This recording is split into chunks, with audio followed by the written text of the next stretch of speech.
You know what? Coming to Kendriya Vidyalaya number 2 is like homecoming. I'm not at all feeling that I left the Vidyalaya so many years back. In fact, I left KV number 2 Indore in 2011 September. अब भी चल रहा है 2022. इतना समय बीत गया पर मुझे लग रहा है कि मैं यहीं थी हमेशा. So it's a very very pleasant feeling. So at the very outset, I would wish you all most dear your principal. मेरे लिए तो she's a close friend. Neelam Malviya ma'am, the teachers here. You have a wonderful team of teachers. There are some new faces I can see, but then I seem to be knowing most of you all, and that's why with full confidence I can say that you have a wonderful team here. And my dear children, on this day, I wouldn't say very pleasant. The day is pleasant in thoughts, but physically maybe you're finding it a little taxing. So on this beautiful day, pleasant and beautiful in our thoughts, because we are all here for a wonderful cause. हम एक purpose के लिए यहाँ आए हैं. वैसे तो आज समर वेकेशन के बाद आपका स्कूल रीओपन हुआ है, आपको आना ही था. मैं हमेशा कहती हूँ किसी भी विद्यालय की आत्मा, the soul, the beauty, the grace, the charm, the action, it all lies with the children. आप कभी भी टीचर्स आपको नहीं बताते होंगे, है ना, लेकिन आपस में वो जरूर ऐसी बात करते हैं कि जब छुट्टियां होती हैं और उन्हें ड्यूटी पर आना है किसी काम से और विद्यालय में बच्चे नहीं हैं, तो प्रिंसिपल और टीचर्स कैसा महसूस करते होंगे, कितनी वीरानी लगती है. तो बच्चों, इस खूबसूरत दिन आप सबको आपके विद्यालय में स्वागत करने का मौका मैं गंवाना नहीं चाहूंगी. तो welcome you all after summer vacation and best wishes for this international yoga day that we all are assembled here for celebrating. Now, as I was hearing that Shahid sir was telling you, and Mr. Jain also on the desk, he was telling you about the various tenets of yoga. I think about ahar, vihar, asan. अभी बात कर रहे थे ना, धारणा, समाधि. तो ये सारी बातें, टेक्निकल बात मैं कुछ भी आपसे नहीं करूँगी. कुछ छोटी छोटी बातें जो मैं सोचती हूँ कि बच्चों से बात इस विषय में करनी चाहिए. वैसे तो आपके टीचर्स और प्रिंसिपल हर वक्त ही इस मिशन में लगे रहते होंगे, लेकिन फिर भी आज मुझे भी मौका मिला है, तो मैं उसका भरपूर उपयोग करना चाहूँगी. बच्चों, योग एक, इसकी जो परिभाषा हमारे देश में सालों साल, हजारों साल से योग एक वे ऑफ लाइफ रहा है. पुराने समय से we have been doing these things which we now refer to technically as yoga, अष्टांग योगा, तमाम कई तरह के योग होते हैं, है ना. एक टर्म तो सर, शायद सर ने आपको कही है, बताई है अभी, अष्टांग योग उन्होंने बताया था. ऐसे ही और कई योग होते हैं, लेकिन सभी के अंदर सार वही है. The aim is same, the purpose is same. कहीं हठ योग है तो कहीं विक्रम योग है. हठ योग है तो उसमें बहुत देर तक किसी एक पोज में ही आपको रहना होता है, जैसे कि हम जिद पकड़ लेते हैं, हट करते हैं किसी चीज का, तो वो काफी स्ट्रेनुअस होता है.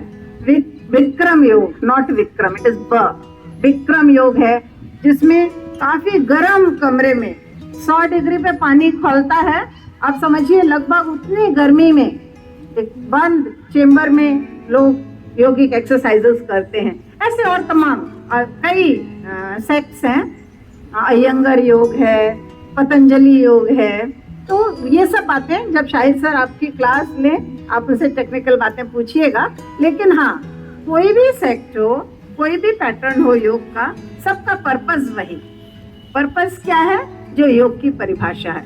योग यानी जोड़ना, खुद को खुद से जोड़ना, नोइंग योरसेल्फ, जो एक सबसे बड़ी स्किल है, लाइफ स्किल, सेल्फ अवेयरनेस, अपने बारे में जानना। जब हम खुद से जुड़ेंगे तभी तो खुद को जान पाएंगे, और जब खुद को जानेंगे तो अपने अंदर क्या कमी रह गई उसे पूरा भी कर पाएंगे, हमारे अंदर क्या अच्छा है उसे और बेहतर भी कर पाएंगे। और इसका माध्यम ये फिजिकल एक्सरसाइजेस हैं। तो सारा योग मेरे ख्याल से मैं कह सकती हूँ कि it focuses on strength. As you know, अब आप इतनी देर तक एक जगह बैठे हुए हैं अगर, या खड़े रहते हैं असेंबली में या किसी खास काम के लिए, तो आप सोचिए अटेंशन में जैसे खड़े रहते हैं, तो आपको खड़ा रखने में आपके शरीर की कुछ मसल्स एक्टिव हैं, यानी वो muscles continuously, there is one set of muscles which is continuously contracted, tight है, and one the other set of muscles जो लगातार रिलैक्स हैं। तभी हम किसी खास पोज में उठ बैठ या खड़े रह सकते हैं। समझ आ रहा है आपको? तो स्ट्रेंथ पर फोकस करता है योग। पहली चीज strength, most important.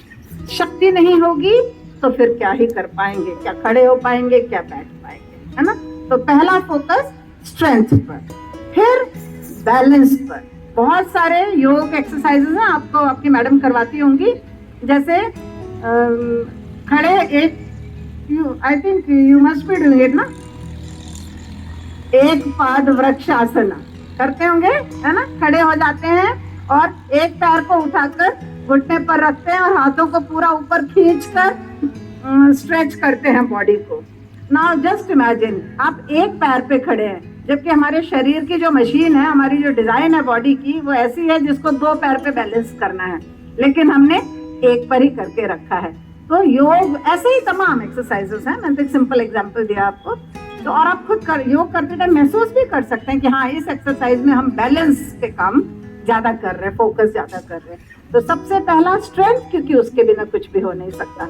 Then balance, okay, because scientifically our brain consist of two halves, दो हिस्से हैं ब्रेन के, और दोनों को बराबरी से काम करना चाहिए, क्योंकि ऐसा नॉट प्योर साइंस, मोटे तौर पर I can say in a broad sense that the left side of your brain controls the right side of your body and vice versa. तो जब दिमाग के दोनों हिस्से बराबरी से काम करेंगे तभी आपका बॉडी सही बैलेंस बनाकर रख सकेगा। तो in a way, by doing those exercises, balancing exercises, हम अपने ब्रेन को ट्रेन कर रहे हैं। Both the sides of the brain are being trained. तो आप समझ रहे हैं, हम कहते हैं कि ब्रेन हमें कंट्रोल करता है, बिल्कुल सही बात है। उस आसन में रहने के लिए तो ब्रेन ही मसल को ऑर्डर दे रहा है, लेकिन इन एक्सरसाइजेस के माध्यम से हम अपने ब्रेन की भी एक्सरसाइज करवा रहे हैं। The most powerful organ of your brain also gets exercise through these yogic exercises. And then सिर्फ इससे भी कुछ नहीं होने वाला। अगर हम अकड़े हुए हैं, मैं बैठी थी और आपकी योगा टीचर इंस्ट्रक्शन दे रही थी, उन्होंने कहा, मैंने सोचा मुझे को देख के कह रही होंगी क्योंकि मैं पूरी तरह से झुक नहीं पा रही थी एक एक्सरसाइज में, जबकि बच्चे और आसपास से मैंने नजर चुरा के देखा, लोग काफी अच्छी तरह कर रहे थे। तो मेरे शरीर की फ्लेक्सिबिलिटी बहुत ही कम है ना। एक योग एक्सरसाइज कराते हैं मरकट आसन, जिसको फ्लेक्सिबिलिटी, मतलब ऐसा माना जाता है कि जो मरकट आसन, मरकट यानी बंदर, जो मरकट आसन कर लेगा उसका शरीर perfectly flexible, just like monkeys। जैसे वो एक पेड़ से दूसरे पेड़ छलांग लगाते रहते हैं, बढ़िया, जो उनका मन आता है वो कर सकते हैं। शरीर को ऐसे तोड़ मरोड़ लेते हैं जैसे कि खेल ही हो उनके लिए। जो बच्चा एशियन में गोल्ड लाया, उसको देख के मैं कह रही थी कि भाई हड्डियां वड्डियां है भी कि नहीं। The way he could fold his legs and bring them back close to his head, remarkable। तो हम सब we all can strive to maintain that, to achieve that flexibility. अब देखिए हम लोग सब फिल्म के बिना तो मेरे बात पूरी नहीं होती है ना। जब फिल्मों की बात नहीं करें, इंडियन इंडस्ट्री है ना, बहुत बड़ी इंडस्ट्री हमारे देश में, बॉलीवुड, तमाम डांस उसमें होते हैं, टीवी पर इतने डांस के रियलिटी शोज आते हैं। अब ये आप क्या समझते हैं, ये कैसे उस तरीके के डांस मूव्स कर पाते होंगे जो वो पार्टिसिपेंट्स हैं? वो इसलिए कर पाते हैं क्योंकि their body is so flexible. फिर स्पोर्ट्स, जितने स्पोर्ट्स पर्सन होते हैं, how do you think they can manage? इतनी तेज भाग भी लेते हैं, गिर भी जाते हैं, उन्हें कोई ऐसा लगता है उन्हें कोई चोट नहीं लगी, फटाक से खड़े हो गए, नो इंजरी। ऐसा कैसे हो सकता है? Because their bodies have become so flexible that they can very easily absorb any kind of shocks and all. तो योग की 3 बेसिक चीजें क्या? स्ट्रेंथ और सुनाई नहीं, बैलेंस है ना, एक वृक्षपादासन बैलेंस, और फिर डांस वाला फ्लेक्सिबिलिटी है ना। इन 3 चीजों पे योग काम करता है। तमाम इसकी हिस्ट्री तो बहुत लंबी चौड़ी है, और ऐसा ना समझे कि सिर्फ साधु संत ही इसको करते थे। हमेशा से किसी न किसी रूप में, यहाँ तक कि जब हम गुलाम थे है ना, अंग्रेजों के गुलाम थे, उस वक्त भी उनके देश में जो मिलिट्री को ड्रिल कराई जाती थी, क्योंकि वो हमारे देश में आए, अंग्रेज हमारे देश में आए, यहाँ तमाम स्कूल खोले। अब इनके बच्चों को क्या पढ़ाया जाए? हमारे यहाँ तो अपनी एजुकेशन सिस्टम पहले से चल रही थी, गुरुकुल परंपरा, और हमारा अपना स्कूलिंग सिस्टम था वैदिक परंपरा से। उन्होंने कहा कि ये तो देश का, इनका स्वाभिमान टूटेगा ही नहीं, अगर ये अपनी ही तरह से पढ़ते रहे तो इनका तो सेल्फ एस्टीम कभी ब्रेक नहीं होगा, तो ये गुलामी वाली मानसिकता में आ ही नहीं पाएंगे। तो उन्होंने अपना, आपको इतना तो जानते ही होंगे है ना, लॉर्ड मैकॉले ने एक शिक्षा पद्धति यहाँ चलाई। तो ये तो फॉर्मल तरीके से हुआ। और फिर हमारे बच्चों को किस किस्म की फिजिकल एजुकेशन दी जाए, है ना, क्योंकि बच्चों को तो फिजिकल एजुकेशन देना है, मैंडेटरी पार्ट है, शारीरिक डेवलपमेंट मैंडेटरी है। तो उन्होंने ये शुरू किया था, even at that time in a very military form, जैसे मिलिट्री की ड्रिल होती है, जैसे सोल्जर्स को करवाते होंगे उनके देश में, अंग्रेजों के देश में, वे उसी का छोटा फॉर्म, डाइल्यूट फॉर्म बच्चों को करवाया जाता। और वही कुछ अभी भी योगिक एक्सरसाइजेस में, आसन जो हम करते हैं, काफी कुछ आप देखिए, मुड़ना, और जो हमारी आप लोगों को ये जनरेशन तो मांसपेशी से उतनी वाकिफ, I don't think so, only the senior children must be well aware कि केंद्रीय विद्यालय में एवरी सैटरडे फर्स्ट पीरियड मांसपेशी है ना, होता ही होता था। वो 40 मिनट, बहुत सारे लोग इधर उधर भागते भी थे कि ना करना पड़े, जिनका बॉडी फ्लेक्सिबल कम था, जिनका बैलेंस कम था, जिनका स्ट्रेंथ कम था। तो मांसपेशी का जो ड्रिल है ना, एक्सरसाइज, ये उतने समय से चली आ रही है। But then now over a period of time people understood कि खाली उससे काम नहीं चलेगा। It is more like a military out, thank God, है ना, thank God for the nice breeze that we are having and no sun, again it has come. Okay बच्चों, मुझे पता है कि बैठना इज अ पनिशमेंट, आज की डेट में धूप है और इतनी देर से बैठना, बट स्टिल कुछ बातें तो आपसे मुझे कहनी है, आप थोड़ा सा बेयर विद मी, राइट। तो ये आप समझिए, क्योंकि मैं ये बार बार बात इसलिए कह रही हूँ कि उतने समय से चली आ रही है। लोग ये समझ रहे हैं कि योग कोई बहुत पुरानी प्रिमिटिव चीज है, और हमारे मतलब बिकॉज वी वर बैक, हम तो गुलाम हो गए थे, बहुत साल गुलाम रहे, तो मानसिकता ही वही है कि अपनी हर चीज खराब है और विदेशों से ली गई हर चीज अच्छी है। तो इवन दे है, हंसी की बात ये है कि आश्चर्य की बात है, हंसी से भी ज्यादा आश्चर्य, दैट योग proliferation took place not in our country but in the west।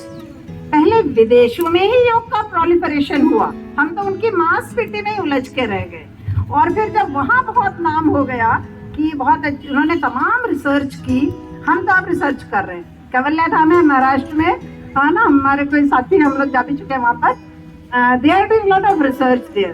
जबकि यूरोपियन कंट्रीज में famous institutes like the John Hopkins institute मशहूर है बहुत एडवांस मेडिकल रिसर्च के लिए, उन्होंने पता किया है कि yoga is all science, it is all scientific, there is no religion etcetera into it.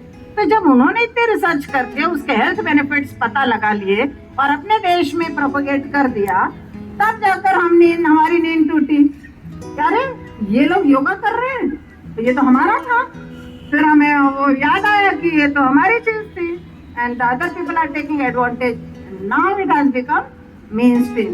कई देशों में 12-15% पॉपुलेशन योगा करती है। यू कैन इमेजिन, वो छोटे छोटे देश हैं, उनका 12% किसे कहते हैं? मतलब a large chunk of the population is following yogic practices. So children, I am saying all this ताकि आपको कभी ये ना लगे हम कोई प्रिमिटिव चीज कर रहे हैं, हम कोई बैकवर्ड चीज कर रहे हैं, ऐसी चीज जो इंडिया में ही होती है, ऐसा नहीं है। इट इज हाईली साइंटिफिक और शरीर के हर अंग को एक्सरसाइज देने का इसमें सिस्टम बनाया हुआ है ना। तो एक तो मैंने बात बताई स्ट्रेंथ, बैलेंस और फ्लेक्सिबिलिटी की। अब दूसरी बात, योग काम कैसे करता, how does it work, mechanism क्या है, तरीका क्या है योग का। योग का तरीका है, एक 3 चीजों पे फोकस रहता है। एक है फिजिकल एक्सरसाइजेस, जैसे अभी हमने किया ना, कोहनी कंधे पे हाथ रखिए, मैडम ने बताया, गोल घुमाइए, ताली बजाइए वगैरह वगैरह, है ना। तो physical exercises, one part is physical.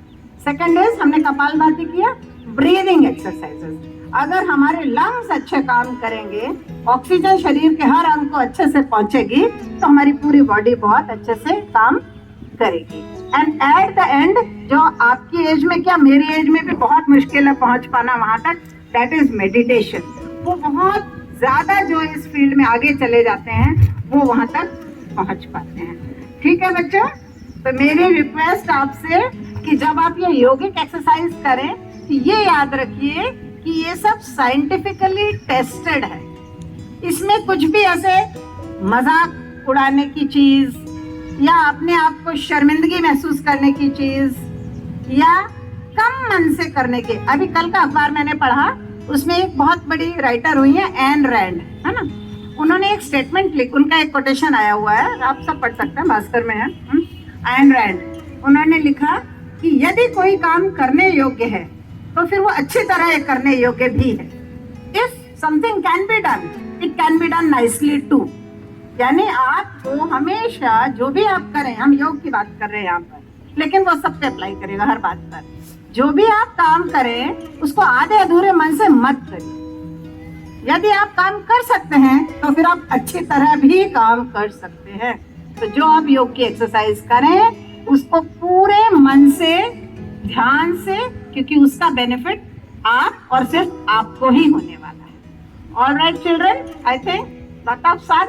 You'll excuse me for all that, but then I want you to take pride in the traditions of our country. हमारे देश की जो भी परंपराएं हैं, मैं चाहती हूँ कि हम गर्व से कह सकें ये भारतीय परंपराएं हैं, और हम सब तो कहते ही हैं गर्व से कि हम भारतीय हैं। जब हम भारतीय हैं तो क्या भारत में रहने से ही भारतीय हो जाएंगे? यहाँ पर जो एसेंस है, जो सार है यहाँ के जीवन का, उसे तो अपनाना ही होगा। मन से हमें भारतीय बनना होगा, और मेरे ख्याल से योग एक अच्छा जरिया है उस भारतीयता की एक हद तक पहुंच पाने में। That's all I think. Again, taking excuse for making you sit for so long. I thank you all for bearing with me in this hot sun, and I thank Madam Neelam Malviya for giving me the chance to interact with you all. I wish, not only because it was my old Karm Bhumi, but just because I am a Kevian, I wish that KV sees all heights and you achieve all greatness. God bless you all. Thank you and Jai Hind. Thank you very much, ma'am. योग पर